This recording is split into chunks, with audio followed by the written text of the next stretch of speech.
Hi everyone, welcome back to my channel. My name is Romani and today I want to talk to you about starting your YouTube channel. Today, this year, right now, I'm going to give you all of the tips.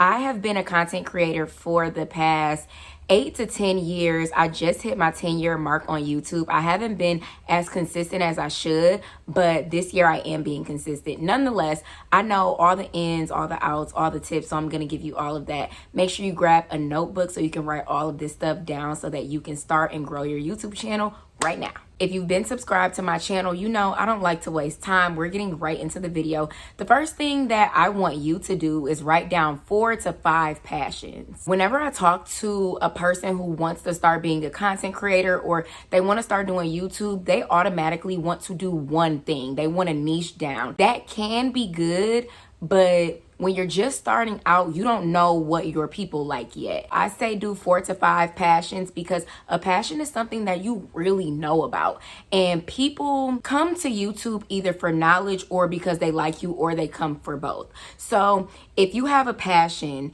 you feel comfortable talking about it, like how I feel comfortable right now. You feel comfortable talking about it and the person respects you because they view you as an authority figure. If you're not passionate about what you're talking about, your viewer can kind of sense that. And even if you are giving them some type of knowledge that can help, they might click off of your video because they don't feel like you're authentic. People like authenticity. Like if you have a product or a service or you're an entrepreneur, you know that people don't buy products and services. People buy people. So yes, somebody might be clicking on your video because you might be teaching them a skill or giving them some knowledge or running some game on them.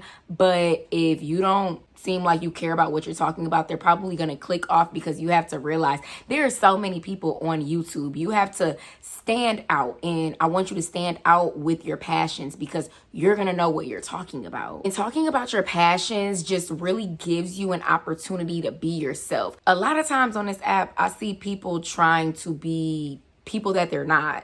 They try to talk like somebody that they're not, or they try to create their content or form their niche around somebody else's content or niche. Just do what you want to do. So if you do your passions, you're automatically going to talk the way you talk, and you're going to give off what you need to give off for your viewer to like you. And sometimes I be talking to people and they're like, oh, well, my voice isn't loud, or oh, my voice isn't soft. It does not matter. Be your quirky, loud, soft, rude, gentle, whatever self, because there is still somebody out there that is just like you. There are 8 billion people in the world. You are not the only person who talks and walks like you. There's another person that needs to see representation of themselves on this app. My hands are so ashy. There's no way.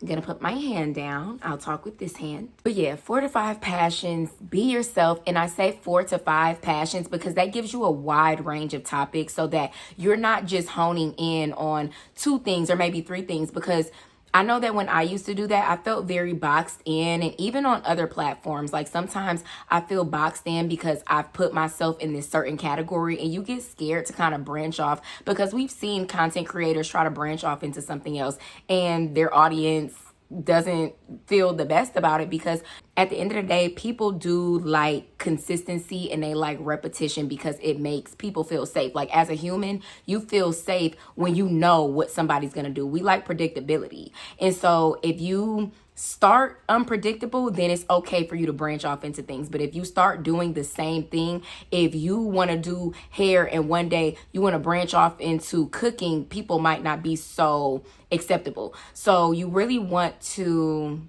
pick 4 to 5 passions. Like I keep saying it, pick 4 to 5 passions. Also, I don't want to be the one to shoot this idea down. If you do have this idea, don't start off by vlogging. But like you can if you have just the most exciting life and you're already a content creator. Because if you're already a content creator, you typically know how to edit. You know how to make things look fun and exciting. You know how to create thumbnails. You may just not be doing it on YouTube right now. If you're a content creator, go dumb with the vlogs. If you have never created content in your life, I don't recommend vlogs because you're probably not going to capture the audience just right because you're just now getting started. and it'll kind of make your page grow a little bit slower. So that's why I said passions. Now, if you want to make vlogging one of your passions, then cool, because people are still getting other things on your page that they can subscribe for. But vlogging, I've literally seen it with my own eyes. People who start YouTube and have never created content a day in their lives, which is not bad. Like, I do not want to make this sound bad. I'm just giving my advice, because when people start YouTube, they want to grow quickly, and vlogging is just hard because that person has to like you. Like, think about your favorite creator. You need to like your favorite creator. They're your favorite creator for a reason. So you care about if they brush their teeth and, you know, whatever they're doing in their vlog. You care about their workout. Think about somebody that you've never seen before. They don't have a lot of subscribers on YouTube. They don't have a lot of views. Are you going to sit there and watch their vlog? No. But are you going to sit there and watch them talk about something that you're also passionate about? Yes. All right, after you write down 4 to 5 passions, you are going to create 3 topics to go under each passion. This is going to give you a wide range of things to talk about or do on your YouTube channel. So you never have to have that feeling like, oh, I don't know what to do, I don't know what to talk about. You are gonna write these 3 topics or more under 5 of your passions. And then whenever you are ready to create your YouTube video, you're gonna choose whatever feels good at that moment, choose whatever topic, and then you're gonna write a script out. You're gonna write out an outline. I feel like script is the wrong word, because of course you don't want to be scripted. Like, you don't want to write down your every word, because then it's not gonna sound authentic. But just like we used to do in school when you're brainstorming, this is your brainstorming portion of your YouTube video. So you want to just like write down some bullet points under each topic. And that's literally what I do for every video. I did that for this video. And the way that I do it, I write down, okay, I need to introduce myself at the beginning. I'm going to talk about this first, and then I'm going to talk about this. I'm going to talk about this. I'm going to make sure I mention my social medias at the end. Like, I write down everything so that I don't miss a thing. After you have your passions and you have your topics and you've written out an outline for your topics, it is time to film your video. Now, I would say create a schedule. I know that a lot of people be like, oh, create a schedule so you can stay consistent. Sometimes creating a schedule really throws you off track because you feel very overwhelmed. So I'm not going to say create a schedule. Honestly, do it when you feel like it, but hear me out before you just don't ever record.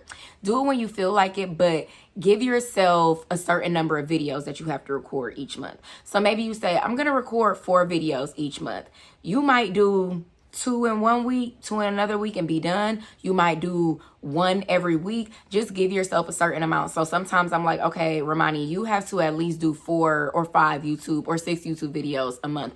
And I don't give myself a schedule because I'm not gonna lie, sometimes I literally write down, record a video, and it doesn't happen. So when I feel the urge and when I know that I have a little bit of free time, I'll be like, okay, I wrote out my outline the other day. I'm finally ready to record this video. I just give myself a total number, and whenever I'm feeling up to it, then I do it. Now, even if I'm not feeling up to it, sometimes I just have to get it done because the month might almost be over and I haven't hit my certain number. So if making a schedule feels good to you, then make a schedule. But if not, give yourself a total number of videos that you need to record, write your outlines, and when you're ready, pick up your camera and record. Now let's talk about the actual recording process. A lot of people ask me what I use to record my YouTube videos. I told y'all I've been on YouTube for about 10 years. I have always used my phone. I've never owned a camera. Now that is not to say that cameras are bad. I personally just haven't researched a camera to use, and I don't really know how to use cameras just yet for video recording. And then I don't really know how to edit on my laptop. And these are all things that I would love to learn about. And I do plan on learning about it because I do want to upgrade my content. And I just have a lot of ideas. But just starting out, you don't need the best equipment. Like, my phone has gotten me thus far. I use my phone for every single thing. I even had somebody ask me the other day, like, oh, what do you use to record your Instagram videos and what do you use to edit? I'm like, I use my phone. And to edit, I also use my phone. I use an app called CapCut. CapCut is completely free. This video is not sponsored. I literally use CapCut every single day for Instagram, TikTok, and YouTube. And before CapCut, I was using InShot. So you can choose between whichever app feels good for you. I know that InShot is a little bit better for beginners, but if you don't mind learning how to use CapCut, it really is life-changing. I loved InShot because that got me through 9 years of creating content, but CapCut changed the game. It's just so many effects and filters, not like filters, but like you can sharpen your video to make it clearer. It's just a lot better, and you can do these things on InShot. But you know how like you just like something for real. Like I love CapCut. I love CapCut. I would never steer y'all wrong. CapCut is that girl. So I record on my phone. I use CapCut to edit, and when I am ready to create my thumbnails, I use Canva. Usually, it's okay. Hear me out. I used to take a photo during my recording process, but I'm starting to like using pictures from my everyday life just because I've been talking about a lot of motivational and lifestyle videos. Like I've had a lot of motivational topics, and I feel like the photos from my everyday life, like when I'm out, it's just been so amazing for my thumbnails. So you can either take a photo of yourself right after your video or during your video, or you can use photos from your everyday life. And I love to use Canva for my thumbnails, and it helps me choose my font and how I want my font to go. I just love Canva. Also, if you need to make any other graphics, like for a business or anything, Canva is the way to go. I got my business cards from Canva. I love Canva. I don't even have the paid version. I have the free version, and I've been able to do so much with Canva. With your thumbnail, you just want to make sure it's clear and to the point, something that is going to engage your viewer. Think about what makes you click on videos. Don't just throw something out there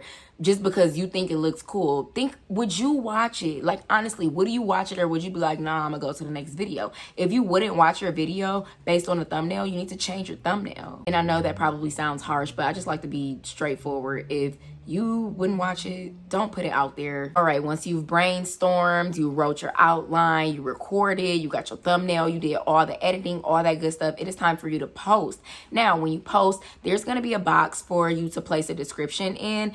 Your description needs to have everything about everything. If you mentioned something in the video and you told them it would be in the description box, put it in the description box. Your social medias need to be in the description box just in case somebody needs to contact you. Maybe a brand wants to contact you.